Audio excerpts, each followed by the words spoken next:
Il est des histoires sombres, des pages méconnues. Ensemble, découvrons comment un prince algérien et sa suite, Abdelkader et les siens, ont été contre leur gré emprisonnés à Amboise entre 1848 et 1852. Ce château qui était alors une presque ruine devint une prison insalubre, honteuse. Et cette histoire ténébreuse, sale, étend encore ses ramifications jusqu'à nous.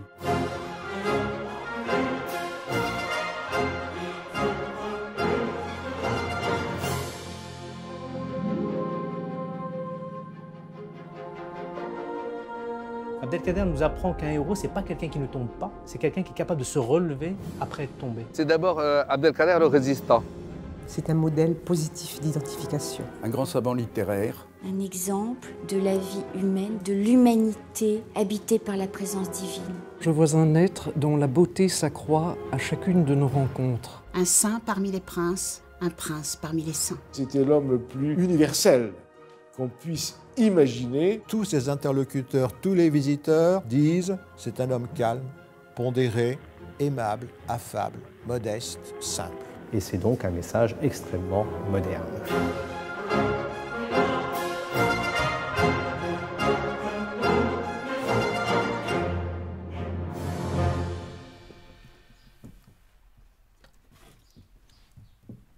On connaît bien le château d'Amboise, un des joyaux de notre patrimoine dans le Val-de-Loire.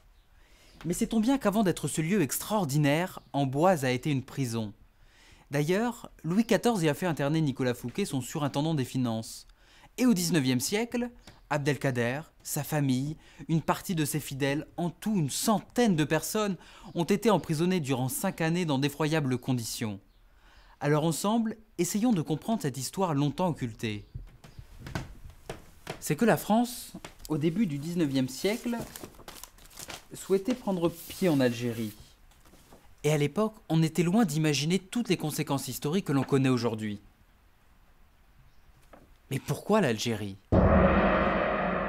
Toute l'affaire aurait commencé par un coup d'éventail donné le 30 avril 1827 par le dey d'Alger au consul de France, Pierre de Val.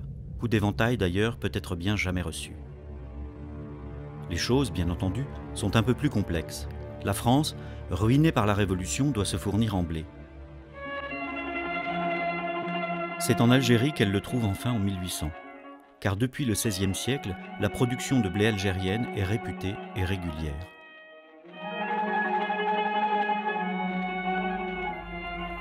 D'ailleurs, Napoléon Ier, qui rêve que la Méditerranée devienne un lac français, ne songe-t-il pas à soumettre l'Algérie et éteindre ainsi la dette ? Mais ses projets sont contrariés. Pendant que l'empereur cherchait à régler l'Europe à son pas, l'Angleterre faisait de grands progrès économiques, maritimes et industriels. Elle prend donc pied dans tout le contour méditerranéen, comme en Égypte, au Maroc, et sur de nombreuses côtes du monde. Elle devient puissante et incontournable, et, avec ses alliés, elle fait chuter Napoléon Ier en 1815. En France, la monarchie est restaurée. Or, en 1827, le paiement du blé n'a toujours pas été effectué. Charles X, dont les finances ne sont guère brillantes, prétend ne pas reconnaître cette dette qui a été contractée par un régime qu'il ne reconnaît pas, la République. On comprend dès lors l'accès de mauvaise humeur du dey devant tant d'arrogance. De plus, le gouvernement de Charles X est détesté et le peuple gronde. Quelle merveilleuse idée qu'une conquête afin de détourner les esprits chagrins. Et puis, n'est-ce pas aussi le moment d'en profiter ? Le gouvernement du dey d'Alger, mis en place par les Ottomans, c'est-à-dire les Turcs, est affaibli et impopulaire là-bas. En 1827, les troupes sont envoyées, et en 1830, le débarquement à Sidi Ferrouche marque la première étape de la conquête de l'Algérie. Bientôt, l'appétit des troupes est sans fond. Méprisant les Algériens, les soldats se distinguent par leur goût de la rapine et du pillage. La terreur règne sur toute la côte. C'est alors que les personnages influents des grandes tribus, les chefs religieux et les chefs militaires, tentent d'organiser une résistance. Plusieurs régions ou des villes comme Constantine s'organisent. Finalement, c'est autour de la personnalité d'Abdelkader que se constitue le mouvement le mieux organisé.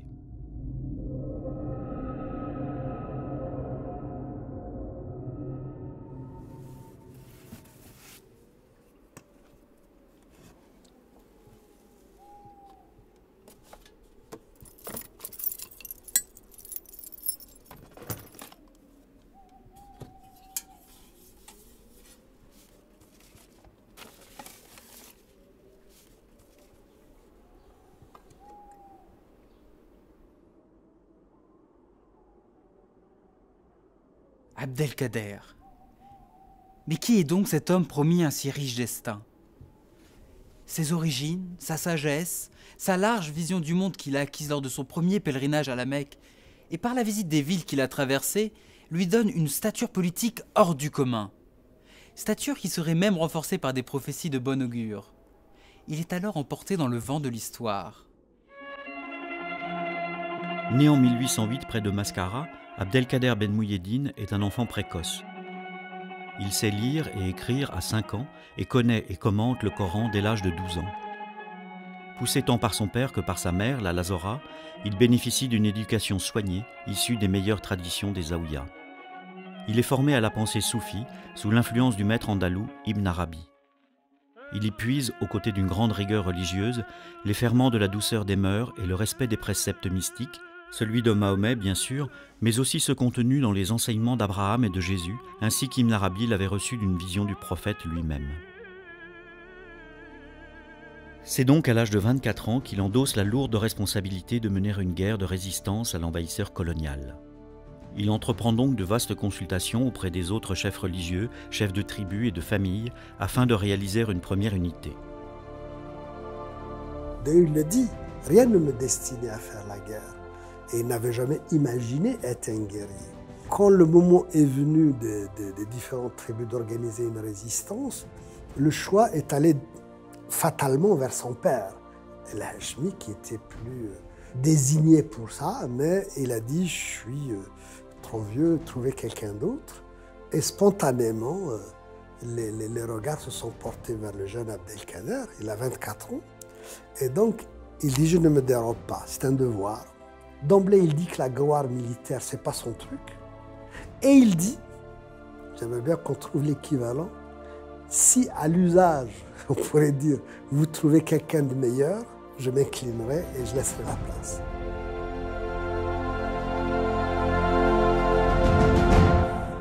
L'arabité et son islamité étaient en danger. Donc il a réunifié les tribus en demandant aux gens non pas d'où ils venaient, mais il leur a proposé un combat commun, un projet politique à défendre ensemble. Et c'est pour cette raison qu'il a obtenu d'eux la bay'a, la mubay'a, qui est une forme d'acte d'allégeance qui trouve ses racines dans le Coran, un pacte qui scellait un accord pour un objectif commun. Cet objectif commun, ouvert à tous, sans distinction de culture et de religion, impose un respect strict des accords et des engagements. En cas de manquement, Abdelkader devra même parfois faire respecter les paroles échangées dans le sang. Mais c'est le prix à payer. Parallèlement, il entreprend une vaste réorganisation des forces militaires et politiques. Il prend des contacts auprès de marchands d'armes, anglais surtout, qui voient d'un très bon œil toute entrave à l'action de l'armée française de Louis-Philippe, qui a succédé à Charles X, déposé en 1830 lors de la Révolution de Juillet. Il crée une capitale mobile, tant cité administrative qu'organisation sociale, avec des bibliothèques, des maîtres, des enseignants. C'est la fameuse Smala. Car face à lui, la guerre s'intensifie, toujours plus atroce.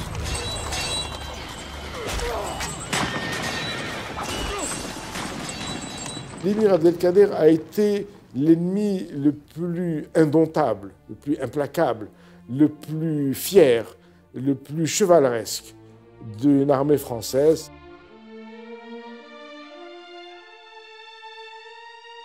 Il était face à ce que Bruno Etienne, un grand spécialiste et admirateur d'Abdelkader, appelle des tueurs. Toute la brochette de Bujoux, Saint-Arme, la Mauricière, Cavaignac, la razzia, la politique de razzia, brûler tout. Les enfumades. Je veux pas être désobligeant et désagréable. Pourtant, quelle idée prémonitoire. Enfumer des populations dans des grottes en y mettant le feu. Nous sommes dans les années 1840. C'est-à-dire que les militaires français de l'époque faisaient peut-être leur métier de militaire, mais on n'était pas obligé de le faire comme ça.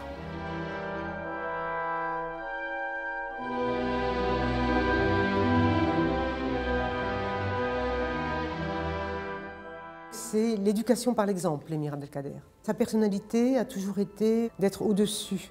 Il a écrit, composé un code de bonne conduite à l'égard des prisonniers. Il donne le pouvoir à tout soldat capturé de déposer plainte, s'il le souhaite, contre son gardien ou son geôlier.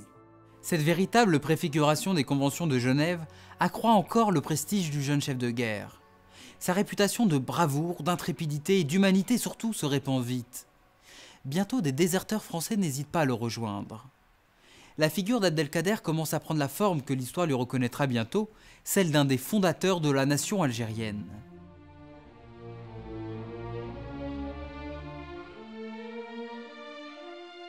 En Algérie, cette organisation de la résistance, à mon sens, va servir de lien, de ciment qui va mettre ensemble des régions, des personnages, des unités qui peut-être étaient inscrites dans une autre histoire et dans une autre situation. Il a des dizaines et des dizaines de milliers de gens derrière lui qui le suivent. La fameuse Smala, ce n'est pas le sens péjoratif que lui donnent les ignares, mais c'est une capitale ambulante de 60, 70 000, 100 000 personnes organisées, avec des écoles, avec des administrations, avec des bibliothèques. Il fallait que les enfants continuent à être scolarisés, il fallait que les livres continuent à circuler, et il fallait que les gens continuent à vivre dignement.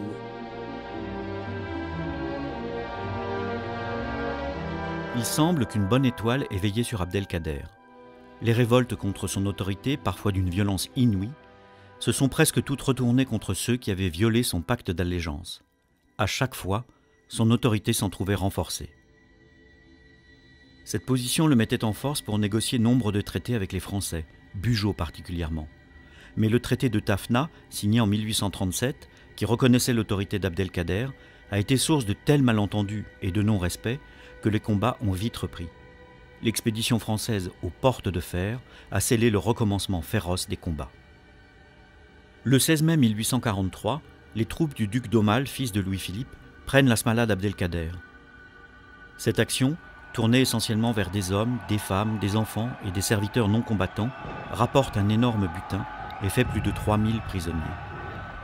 Si elle ne marque pas une victoire militaire, incontestablement, elle impressionne les esprits et l'opinion. Des populations se soumettent alors aux Français, des alliances se défont. Lentement, les efforts d'Abdelkader s'épuisent. Sa reddition est malgré tout le fruit d'une série de difficultés militaires. Lorsqu'il voit qu'il est face à un moment où il ne peut rien, il refuse ce suicide de tout ce monde et de son peuple. Pour lui, il n'est pas là pour se battre pour sa gloire personnelle ou sa fierté de je ne sais quoi. Ça veut dire que pour lui, le vrai djihad est ailleurs. Pas le djihad dans le sens galvaudé et imbécile qu'on lui donne aujourd'hui, guerre sainte contre qui, je ne sais pas quoi. Le djihad, c'est celui qu'un musulman mène contre soi-même pour être plus fort que ses pulsions. Et Abdelkader en donne une illustration formidable. Il refuse le suicide de son peuple pour pouvoir sauvegarder ce qui a été acquis avec lui, cette unité, cette dignité, ce regard du monde entier sur lui.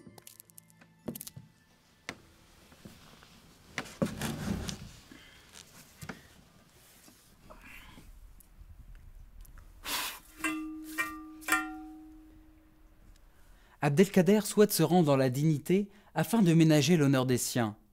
Il donne sa parole d'honneur de ne plus reprendre les combats et en garantie, il demande son départ pour Saint-Jean d'Acre ou Alexandrie d'Égypte.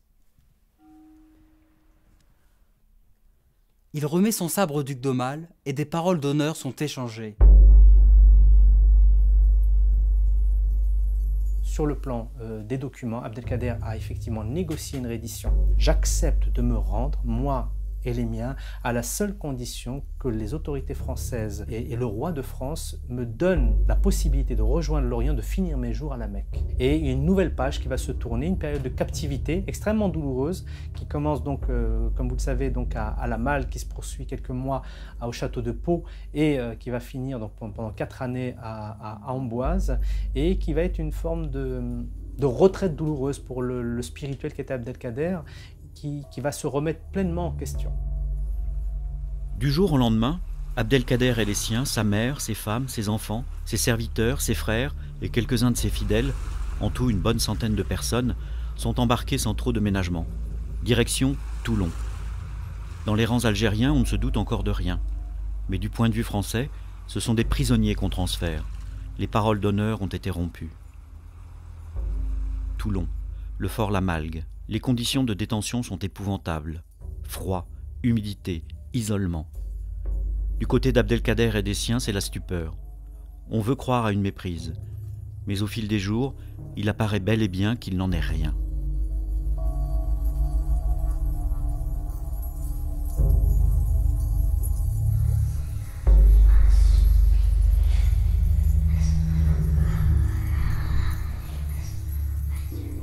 Devant les risques sanitaires, les décès, les prisonniers sont transférés au château de Pau.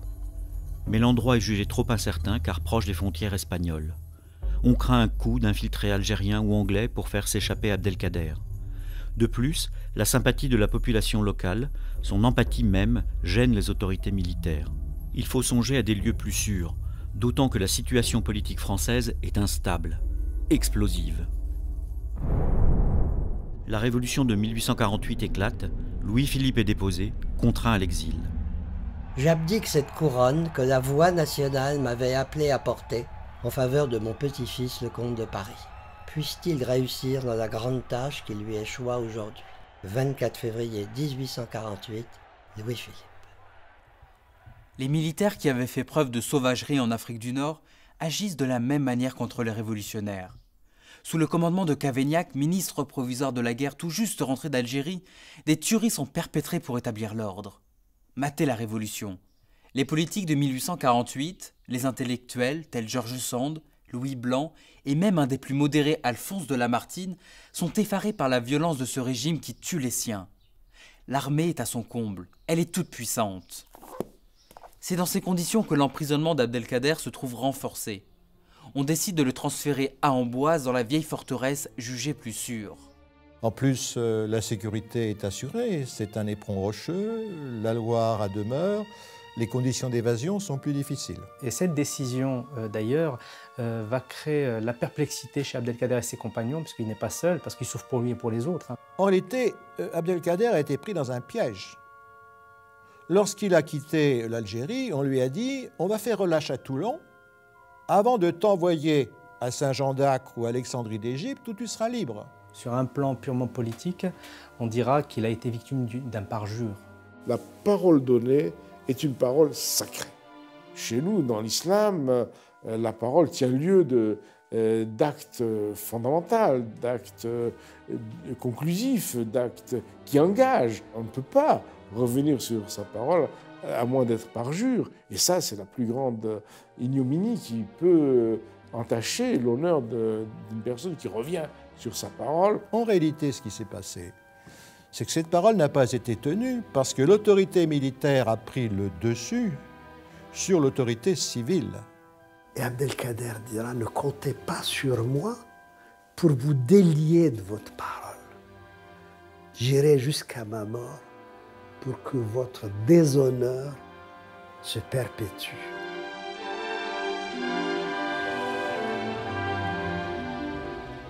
Commence alors un long voyage par les rivières, les fleuves, les mers, depuis Bordeaux jusque Paimboeuf dans l'estuaire de la Loire. Pour la commodité du voyage, la compagnie est divisée en plusieurs embarcations.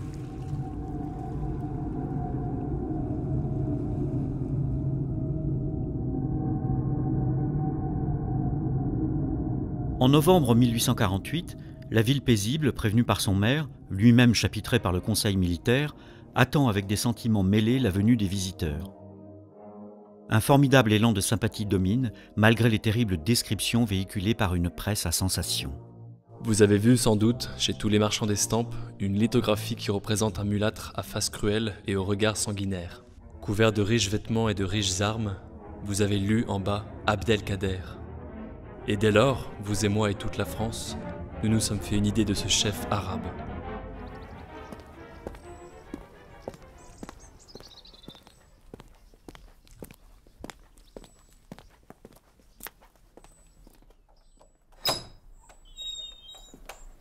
À Amboise, personne encore ne sait que l'émir et sa suite seront emprisonnés durant 5 années dans d'effroyables conditions physiques et morales et dans un dénuement total.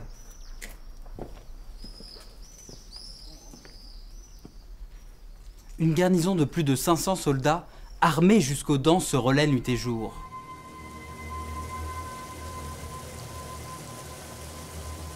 Quand le bateau a accosté, ils étaient une centaine de musulmans. Donc vous imaginez, c'était un peu la nuit, c'était le mois de novembre, il faisait sombre. Toute la foule d'Amboise attendait, alors les gens s'étaient habillés en dimanche. Certains avaient cru bon, mais vous savez comme on est maladroit, certains avaient cru bon de venir et se sont dit, faut-il qu'on mette une robe de chambre, ça ressemble un peu à ce qu'ils portent sûrement. Vous voyez, alors il fallait les retenir de se déguiser. Pour un peu le maire a dû les empêcher de vouloir faire un banquet d'accueil. Vous voyez, parce que c'était tellement nouveau. D'un côté, il y avait la peur, mais sans arrêt, on a ce mot de fascination qui vient. Mais c'était aussi, il faudrait qu'on aille au-delà, c'est être touché par le mystère. Vous voyez, c'est pas seulement le spectacle, parce que c'est différent, c'est mystérieux, c'est l'Orient. L'Orient vient là, à Amboise, où on est avec notre routine de paysans aussi. Et d'un seul coup, l'Orient vient. Alors, ils descendent du bateau, ils sont dans leur burnous, donc enfouis, l'émir blanc, et presque tous dans leur burnous blanc. Et ils ont formé un cercle sous les arbres, les platanes qu'on a au bord de la Loire. Ils ont formé un cercle, et aussitôt, en prière. Et la foule, mais c'est instantané, la foule, elle se recule et au lieu d'un brouhaha, le silence et puis tout est vidé d'un seul coup.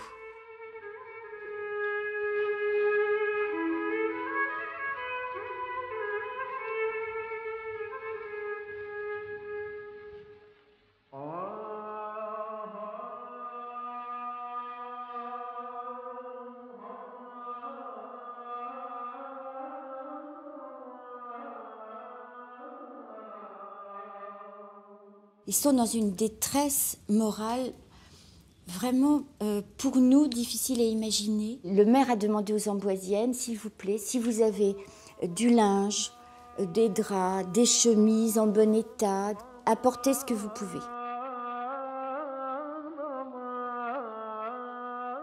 Il faut qu'on puisse accueillir ces personnes au château. Nous n'avons rien. Tout le monde, il faut que tout le monde s'y mette. Eh bien, les Amboisiennes ont cherché, ont remué toutes leurs armoires.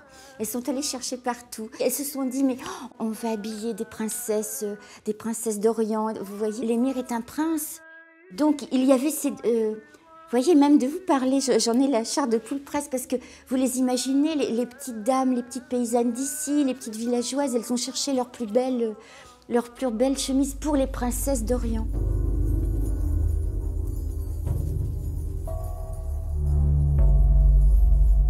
« 120 personnes dans ce château, des gardes de façon assez importante, et puis la première année, donc l'année 1849 de leur séjour à Amboise, va être une année difficile. Vivre par terre dans un château de la Loire, évidemment, ça n'est pas une bonne chose. Il n'y avait que 2 lits, par exemple. L'émir lui-même avait un lit et sa mère avait un lit. Les autres couchaient sur des nattes dans l'ensemble du château.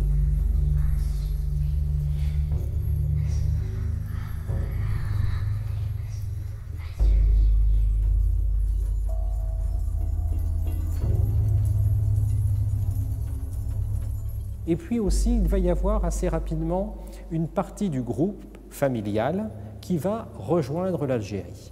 En fait, ces 120 personnes qui vivaient toutes ensemble ici à Amboise, eh bien, évidemment, il pouvait y avoir des conflits familiaux. Quelquefois, ce n'était pas si simple. Et l'émir Abdelkader était des fois un peu agacé par le comportement, en particulier de ses frères aînés.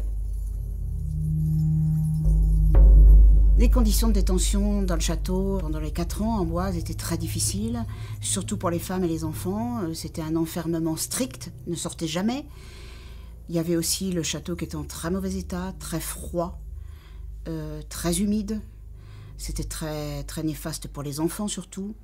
Et puis, on a certainement pu dénombrer quelques cas de rachitisme. Le rachitisme, c'est une carence alimentaire, notamment une carence en vitamine D, qui est chronique. Donc ça témoigne d'un défaut d'alimentation, défaut d'ensoleillement, donc l'incarcération, on peut penser que les enfants ne sortaient peu. Il refusera absolument de sortir en prétendant que quelqu'un qui a été vaincu doit se cacher et ne pas sortir de sa maison.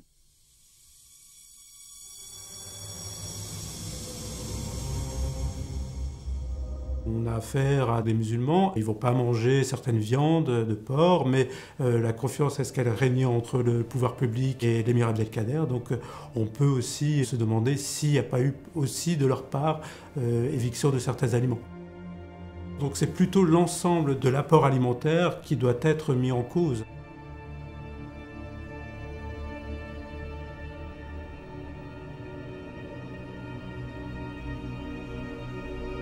Le choléra, c'est là directement lié à l'hygiène. Les conséquences, déjà à l'époque, étaient catastrophiques. C'est épouvantable le choléra. C'est vraiment une maladie tellement physiquement tellement répugnante. C'est très dur. Alors comment faire? On peut dire que l'épidémie a probablement flambé et emmené les plus fragiles entre eux, les enfants, les femmes.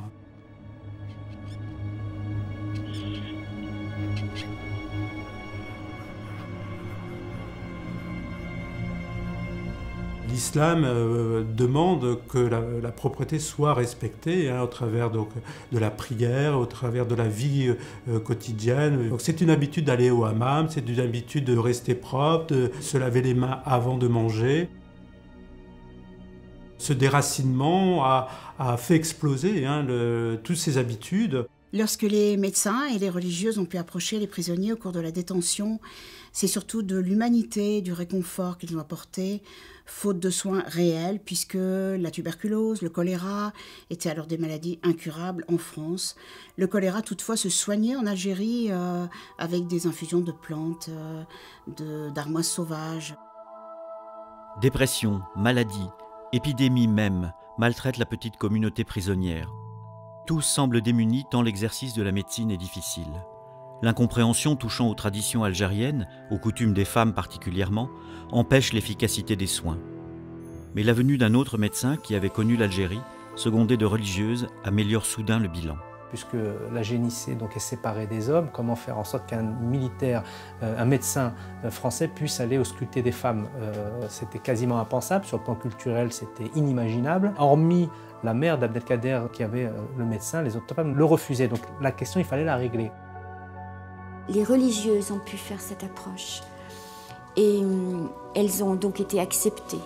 Les autorités françaises ont décidé d'envoyer auprès des enfants au château des jeunes filles d'origine algérienne, converties et baptisées par les religieuses à Alger. Elles sont arrivées, l'une d'elles, Marie Riahi, qui fut une des maîtresses de l'émir, d'après les chroniques de l'époque d'ailleurs, est enterrée au cimetière communal d'Amboise.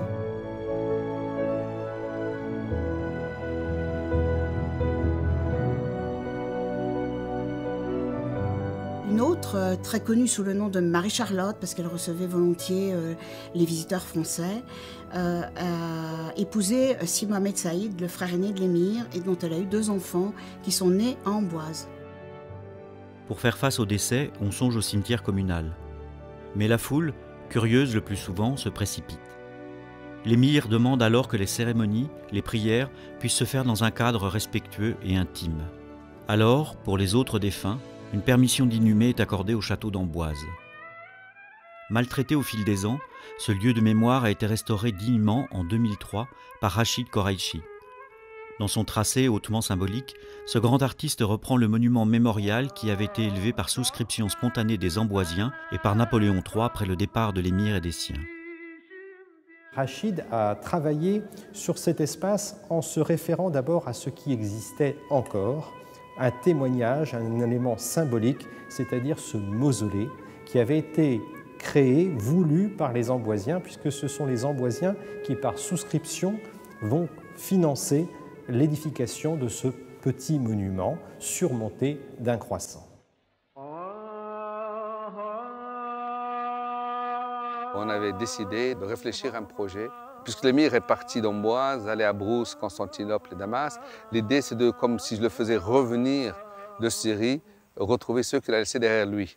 C'est pour ça que j'ai tenu absolument à ce que les pierres soient taillées à Damas et à Alep. Donc que les bronzes portant les noms soient faits aussi de la même manière en Syrie, que vraiment ce soit le cadeau de la Syrie qui revient. Il y a un texte coranique qui est tout autour, qui est le même pour tous. D'autant qu'ici, il y a aussi bien des frères, des enfants, donc de l'émir, que ses épouses, que ses domestiques. Donc il n'y a pas du tout de classification par origine sociale ou par hiérarchie. J'ai mis les noms donc, des défunts sur les bronzes. La symbolique, c'est que d'abord, on porte, le nom est porté dessus, et tous les signes au-dessus des bronzes sont différents.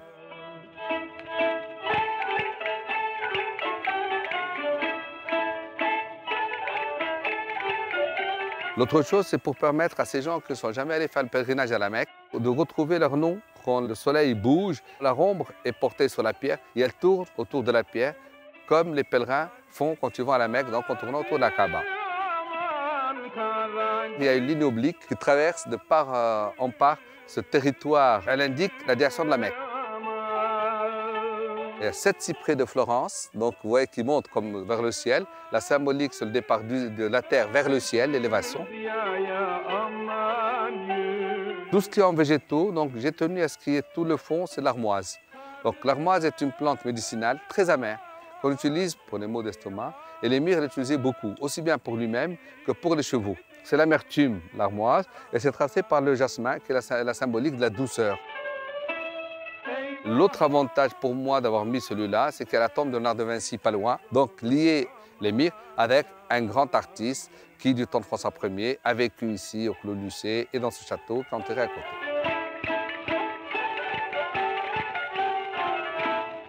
À l'époque, on a le plus grand respect pour l'islam. Il faut bien considérer les choses ainsi. Au XIXe siècle, contrairement à ce qu'on dit, il y a un ferment d'œcuménisme, de respect des religions. On lui permet d'exercer les pratiques de la religion musulmane.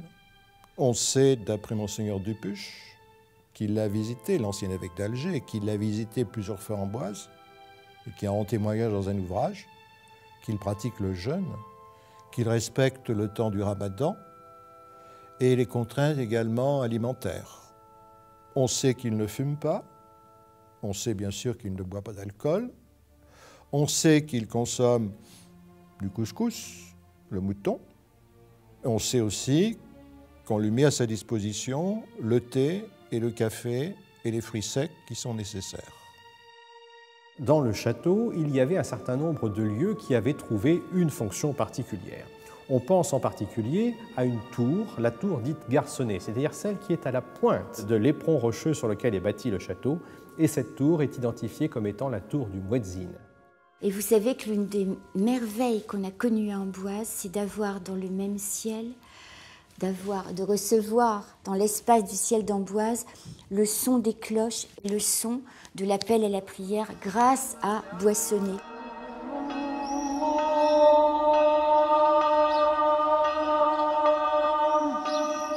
Il y a cette idée qu'il y a dans l'épreuve un rituel initiatique. C'est présent chez Abdelkader.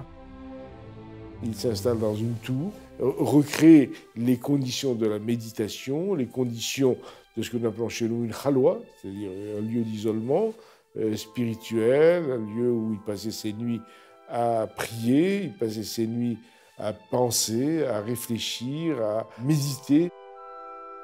Il y a beaucoup de choses qu'il ne comprenait pas. Il voyait un paysage de verdure, d'eau. La chose la plus miraculeuse dans l'islam, c'est la présence de l'eau. La France est un pays de l'eau et un pays des herbes, des pâturages, des animaux, de la richesse que Dieu a donnée à la France.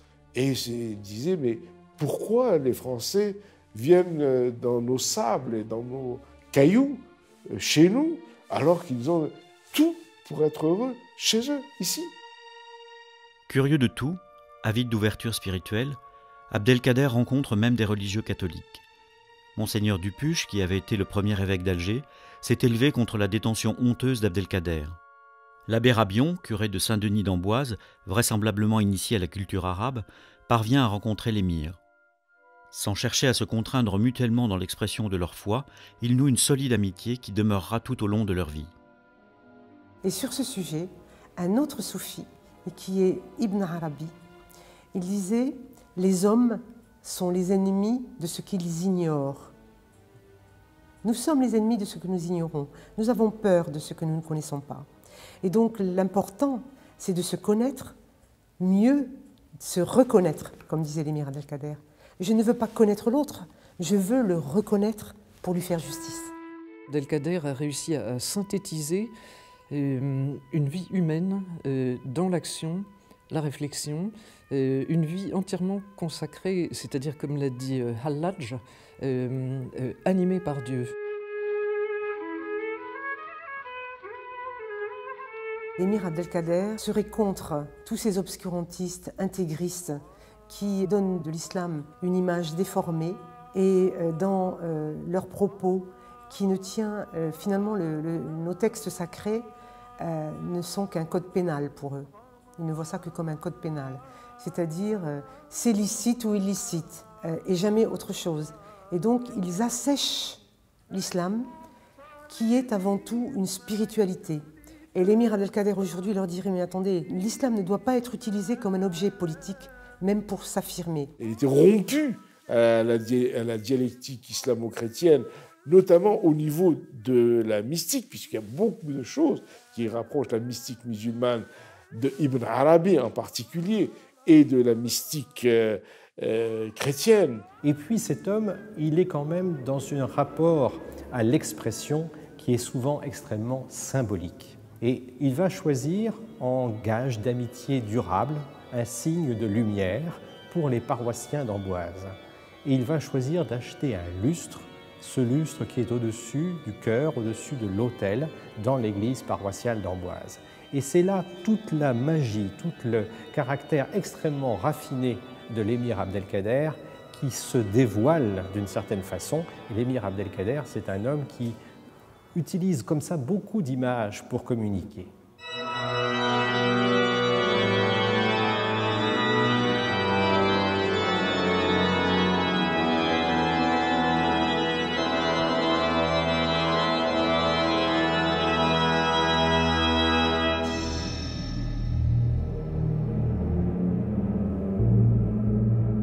Voici maintenant près de 4 années qu'Abdelkader est emprisonné ici.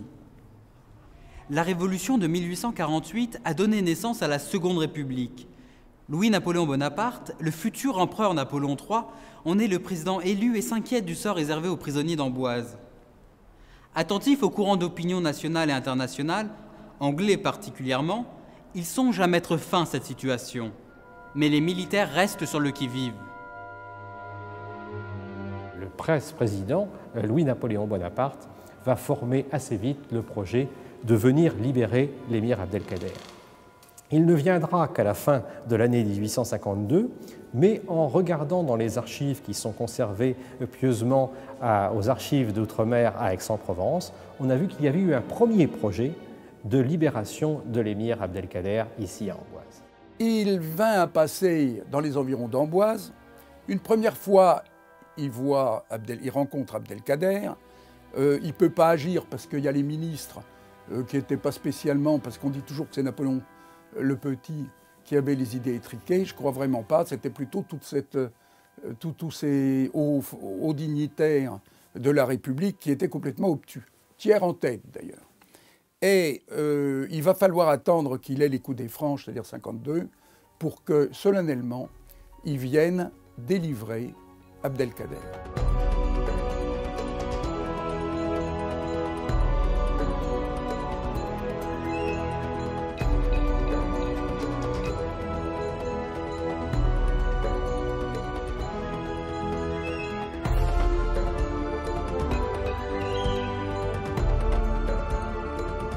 On accepte une certaine facilité de communication à l'extérieur du château, mais toujours sous surveillance. Il visite également d'autres châteaux de la région, sur la rive droite de la Loire. Il visite en calèche, mais suivi bien sûr par les autorités militaires. Avec lui, son serviteur, qui restera toujours son fidèle serviteur, Hamam Mohamed, avec le traducteur, Bulad, et il se rend à l'invitation des châtelains des environs. Et c'est là donc qu'il découvre la campagne et qu'il commence à rendre visite à ces gens qui lui avaient rendu visite aussi à la même période. On pourrait citer un châtelain, M. Duplessis, qui a laissé un très beau portrait d'Abdelkader et qui l'a invité chez lui, et on sait qu'il s'est rendu auprès d'Abdelkader.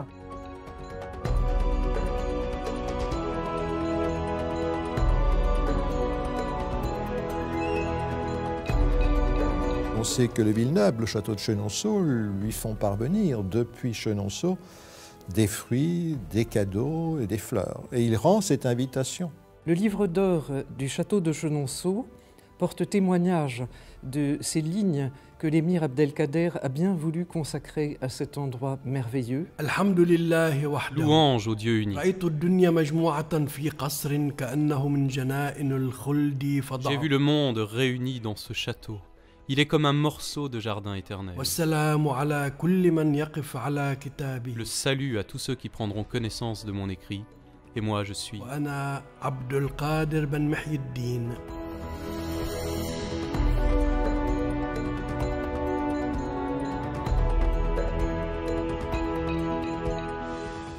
Et il est terriblement émouvant de voir qu'un homme qui avait laissé un pays d'une beauté absolue pour connaître les geôles françaises, le froid, une manière d'être traité que seules des personnes qui auraient vraiment commis des crimes méritaient, ce qui était loin d'être son cas. Un homme dont l'élévation morale, spirituelle, l'humanisme au service de la compréhension de l'humain, eh bien cet homme a dû trouver pour la première fois un apaisement dans la contemplation de ce calme, de cette sérénité qui émane naturellement du château de Chenonceau.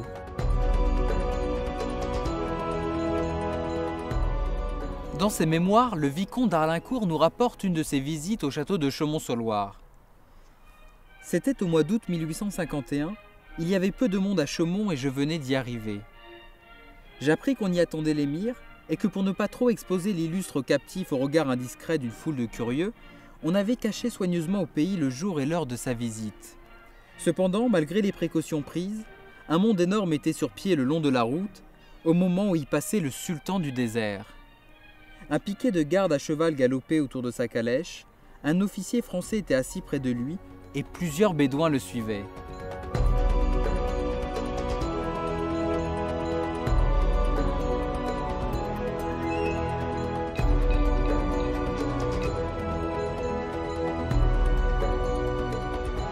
Se livre aussi avec plaisir à ce qui est son sport et sa détente favori, à savoir l'équitation. On sait qu'il se rend de temps en temps faire des visites pour satisfaire cette affection pour le cheval. Il a été, pendant la guerre contre les Français, un cavalier émérite, que les militaires français admiraient par la bravoure, la manière de se comporter à cheval et de combattre.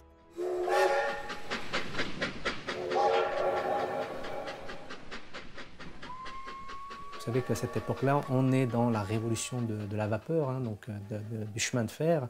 Et ce train à vapeur qui passait au moment où Abdelkader et ses hommes escortés étaient en promenade, et ça a provoqué la panique.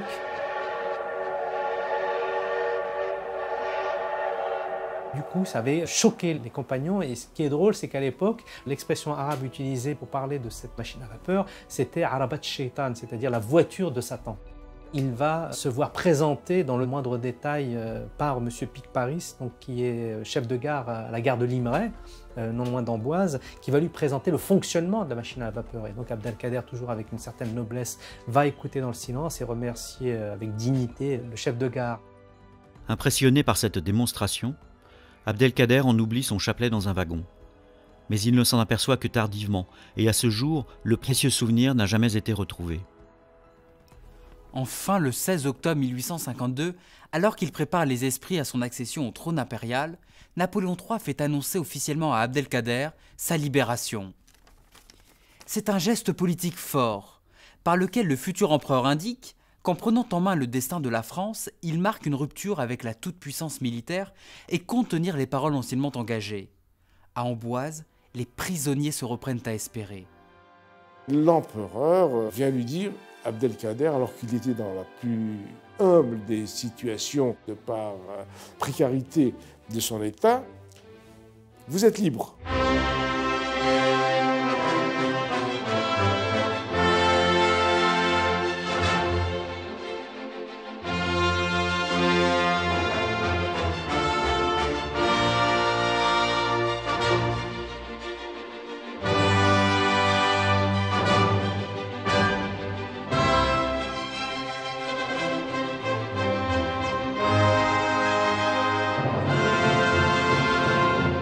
On lui offrait tout, la vie, la liberté, la lumière lui était offerte par Napoléon. Alors il dit, j'ai été bien souvent vaincu, j'ai connu bien des vicissitudes, bien des combats, bien des victoires, mais si quelqu'un m'a vaincu, c'est l'empereur Napoléon III. Louange au Dieu unique. J'ai fait la guerre par l'ordre du Dieu très haut et par sa puissance. J'ai aimé par l'ordre de Dieu et par sa puissance. Il n'est pas de chose plus douce que la paix après l'inimitié. Le salut sur celui qui verra cet écrit.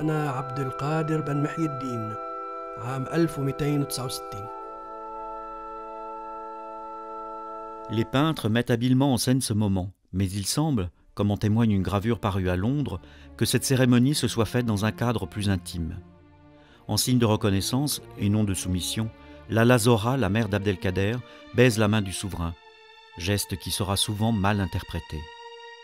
En réalité, Louis-Napoléon Bonaparte ne fait que remplir enfin un engagement qui avait été tenu pendant cette période difficile de la reddition de l'émir. Et c'est pour cela qu'il a tenu à donner cette solennité, cette dignité, et je dirais effectivement pour contribuer à effacer en partie cette tâche. Je crois qu'on ne rend pas suffisamment justice à Napoléon III sur beaucoup de points. L'émir renouvelle sa parole de non-reprise des combats auprès de la résistance algérienne. Il est alors invité à se rendre à Paris, et lors de cérémonies fastueuses, les honneurs lui sont rendus, comme à un chef d'État. Enfin, il pourra partir, suivant ses vœux, rejoindre l'Orient, Brousse en Turquie, puis Damas en Syrie. L'empereur le reçoit en chef d'État. Il le reçoit aux Tuileries, il assiste à toutes les fêtes du Second Empire, il vient à Saint-Cloud, il est honoré. L'empereur fait venir tous les plus grands professeurs d'arabe littéraire de la faculté de Paris qui font à l'émir un grand discours. L'émir regarde l'empereur et lui dit « C'est curieux, je ne comprends pas du tout cette langue. » Il avait donc un humour formidable et il est tellement dans l'intimité de la famille impériale qu'il va aller jusqu'à accompagner l'impératrice à l'ouverture du canal de Suez. Il sera à bord de l'Aigle, traité en prince souverain. Jusqu'à son décès en 1883, sa fidélité aux amitiés amboisiennes, à la famille impériale ou à la France ne sera jamais prise en défaut. Il fera toujours preuve d'une immense sagesse et d'un grand courage, particulièrement à Damas où en 1860, il protège les chrétiens menacés par des fanatiques. Mais aujourd'hui, que reste-t-il de cette histoire, de ce riche passé ?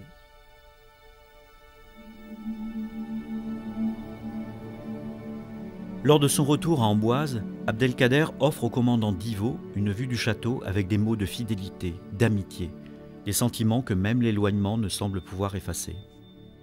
Il y a quelque chose aussi qui peut nous rester de l'émir, et c'est ce qui reste dans le... pas dans l'imagination des Amboisiens, mais dans leurs souvenirs, même le souvenir de certains qu'on peut rencontrer toujours aujourd'hui. Ils peuvent vous dire qu'ils ont entendu leurs grands-parents leur raconter qu'ils voyaient la silhouette de l'émir, donc les dernières années, 51-52, marcher dans les vignes sur les hauteurs d'Amboise derrière le château. Alors avec une petite escorte, mais vous voyez, c'était presque un petit groupe de protection. C'est pour l'accompagner.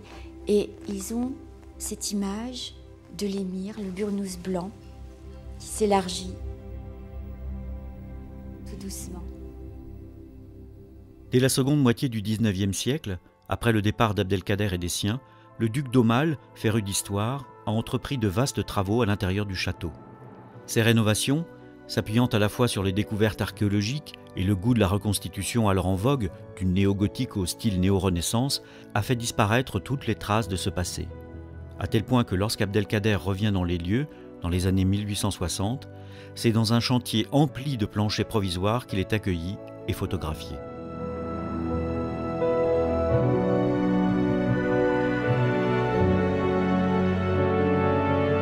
À mesure que se déroule l'histoire complexe des liens franco-algériens, que Napoléon III aurait voulu plus égalitaires et cordiaux, la mémoire est plus ou moins occultée. Il faut attendre la fin du XXe siècle et des relations plus apaisées pour que la mémoire des Algériens d'Amboise soit mieux connue, mieux honorée. Et l'émir Abdelkader nous dirait peut-être arrêter de politiser la religion et tenter de spiritualiser la politique. Merci de nous avoir accompagnés. Il reste bien d'autres sujets à découvrir, j'espère les partager avec vous. À très bientôt dans mon grenier.